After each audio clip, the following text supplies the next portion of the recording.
नमस्कार साथियों टीचर्स परेशान है ट्रांसफर को लेके। और साथियों कायदे में अंतर जनपदीय ट्रांसफर काफी समय से नहीं हुए। सामान ट्रांसफर, म्यूचुअल ट्रांसफर तो कर दिए गए, क्या कभी सामान ट्रांसफर खोले जाएंगे? जी हाँ साथियों, आज आपको एक बात बताने जा रहा हूँ। देखिएगा बघेल साहब, जी हाँ साथियों, बघेल साहब से बात की गई है साथियों। यहाँ पर साथियों बेसिक शिक्षा निदेशक प्रताप सिंह बघेल जी से साथियों शिक्षकों का प्रतिनिधि मंडल मिला जाके, और उन्होंने ज्ञापन दिया और कहा कि सर सामान ट्रांसफर अंतर जनपदीय ट्रांसफर खोले जाएं। लेकिन साथियों बघेल साहब जी की तरफ से क्या जवाब दिया गया, आज इस वीडियो में बताने जा रहा हूं और आपको क्लियर करूंगा। क्या मई जून में गर्मियों में अंतर जनपदीय ट्रांसफर खोले जाएंगे? काफी टीचर्स है साथियों जो कई कई सालों से लगे पड़े हैं। क्या सरकार सच में सामान ट्रांसफर बंद करने जा रही है? सबसे बड़ी बात है, क्योंकि साथियों सरकार को एक ऑप्शन मिल गया है, एक विकल्प मिल गया है। कौन सा? Mutual transfer. जिले के अंदर और जिले के बाहर भी।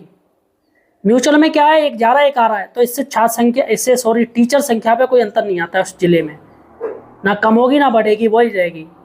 और सरकार ने कहा है कि साल में 2 बार म्यूचुअल ट्रांसफर खोले जाएंगे। अगर म्यूचुअल ट्रांसफर साल में 2 बार होंगे, अभी चूंकि SIR की वजह से नहीं हो पाए, अभी जनगणना आ रही है तो उसकी वजह से नहीं हो पाए, लेकिन अगर सरकार का कहना जो नोटिफिकेशन जारी हुआ था कि साल में 2 बार म्यूचुअल ट्रांसफर होंगे जिले के बाहर और जिले के अंदर, तो आखिर सामान ट्रांसफर कब होंगे? सबसे बड़ी बात है दोस्तों। अतः साथियों सही और सटीक जानकारी के लिए आप हमारे चैनल द एम्प्लॉयड हेल्पर को सब्सक्राइब कीजिएगा, अगर आप एक गवर्नमेंट एम्प्लॉय हैं तो, क्योंकि हमारे चैनल पर सारे गवर्नमेंट एम्प्लॉय जुड़े हैं, संविदा कर्मी भी जुड़े हैं और जो सरकार के साथ कार्य कर रहे हैं वो सभी जुड़े हैं। तो आपके विभाग की जानकारी हमारे चैनल पर सही और सटीक जानकारी मिलती रहेगी। चलेगा साथियों, देखिएगा एक न्यूज़ देखिएगा। गर्मी की छुट्टियों में तबादले के लिए शिक्षकों का प्रदर्शन, बेसिक शिक्षा निदेशक से भी की मुलाकात।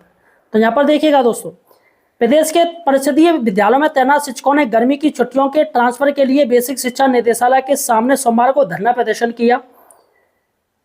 शिक्षकों ने सामान और अंतर जनपदीय तबादले की मांग की है। उनकी बेसिक शिक्षा निदेशक प्रताप सिंह बघेल से मुलाकात हुई, हालांकि कोई सकारात्मक आश्वासन नहीं मिला।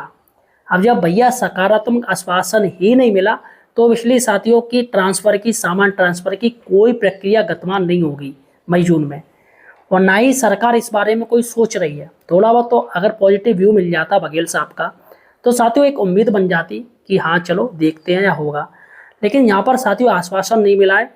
तमाम बातें कह दी गई हैं, जनगणना शुरू हो गया है, ये काम हो रहा है, वो काम हो रहा है, और समायोजन 3.0 भी हो रहा है, हाईकोर्ट का भी आदेश है। तो ऐसे ज़्यादा ऐसी सातों बातें की गई हैं। प्रदर्शन कर रहे शिक्षकों ने वरिष्ठता के आधार पर तबादला नीति जारी करने और मई जून की गर्मी की छुट्टियों में राज्य कर्मचारियों की तरह समान अंतर जनपदीय ट्रांसफर प्रक्रिया पूरी करने की मांग उठाई है। शिक्षकों ने बताया कि पिछली बार 2025 में ट्रांसफर न होकर समायोजन हुए थे, लगभग 1 साल होने को और समान अंतर जनपदीय ट्रांसफर नहीं हुए। 2025 में ट्रांसफर नीति जारी हुई, उसमें काफ़ी कमियां होने से लंबे समय से सुदूर जिलों में तैनात वरिष्ठ शिक्षकों का ट्रांसफर नहीं हो पाया। कई जिलों में सीट शून्य दिखा दी गई। सिर्फ 543 शिक्षकों का ट्रांसफर हुआ, इसलिए वरिष्ठता के आधार पर ट्रांसफर नीति जारी होनी चाहिए। शिक्षकों ने इसी आधार पर जल्द ट्रांसफर नीति जारी कर सामान अंतर जनपदीय ट्रांसफर करने की मांग उठाई। हालांकि इस पर उन्हें कोई ठोस आश्वासन नहीं मिला। इस पर शिक्षकों ने कहा कि जल्द इस पर कार्रवाई ना शुरू होने पर वह विरोध को और आगे बढ़ाएंगे। प्रदर्शन में जितेंद्र सिंह, आरती चौहान, अनूप ओसवाल, प्रतिमा हरिचंद आदि शिक्षक मौजूद थे। तो यहाँ पर साथियों शिक्षक की भी संख्या मुट्ठी भर दिख रही है, मुट्ठी भर टीचर्स हैं। अब जब टीचर्स ही इकट्ठे नहीं होंगे तो कैसे काम बनेगा? सबसे बड़ी बात है, होता क्या है, कोई धरना प्रदर्शन होता है, कुछ होता है तो टीचर्स एक दूसरे को पट टाल देते हैं, भाई तू चला जा, या वो तो जा ही रहा, मैं क्यों जाऊँ। तो जब तक यूनिटी नहीं होगी कोई काम नहीं होगा। तो साथियों यहाँ पर ये टीचर्स हैं बेचारे काफ़ी समय से परेशान हैं। कई टीचर्स हैं जो काफ़ी बुजुर्ग हैं, एज हो चुकी है, और लेडीज़ महिला बेचारी जो इतने घर से दूर रह रही हैं, बच्चे हैं, बाल परिवार है इनका पूरा, वो साथियों कब जाएंगी? क्योंकि महिलाओं को 10 नंबर मिल जाते सिर्फ महिला होने के, शायद 5 या 10 नंबर मिलते हैं, लेकिन पुरुष साथियों क्या करेगा? जेंट्स को तो साल का 1 नंबर मिलता है, और जहाँ तक मेरिट जो लिस्ट डाउन होती है या बनती है वो 15-15, 20-20 नंबर पे जाके बनती है। अब सोचिएगा किसी को, जेंट्स को 15 साल हो गए तब जाके 15 नंबर मिलेंगे, लेकिन उसका नाम ही नहीं आ पाया क्योंकि माँ की कटआउट ही नहीं हो पाई, मेरिट नीचे नहीं जा पाई। सिर्फ महिलाओं को लाभ मिलता है सबसे ज़्यादा ट्रांसफ़र में। सिर्फ ट्रांसफ़र में महिलाओं को और जो विकलांग हैं उनको, असाध्य रोगी हैं उनको, या एकल परिवार है उनको, यानी जिनको आरक्षण है, जिनको मतलब नंबर दिए जा रहे हैं किसी न किसी चीज़ को लेके, उनका ही ट्रांसफ़र हो पा रहा है। और जबकि जो सामान्य है, जिसको कोई दिक्कत नहीं, कुछ नहीं है, उसको वो तो भाई साहब ट्रांसफ़र ही भूल जाए। तो फिलहाल साथियों, ये ट्रांसफ़र पॉलिसी पर सरकार को गौर करना चाहिए। और जो वरिष्ठ टीचर्स हैं, मुझे लग रहा है कि एक ऐसा प्लान बनाया जाए कि भैया जिनको 5 साल हो गए हों उस ज़िले से, उनको हटाया जाए, उनके नज़दीक ज़िले में भेजा जाए। कुछ ऐसा प्लान बनाया जाए कि जो भी नई भर्ती हो सबसे पहले उसी ज़िले में रखे जाएँ। एक नियम बना दिया जाए कि 5 साल बाद आपका ट्रांसफ़र कर दिया जाएगा।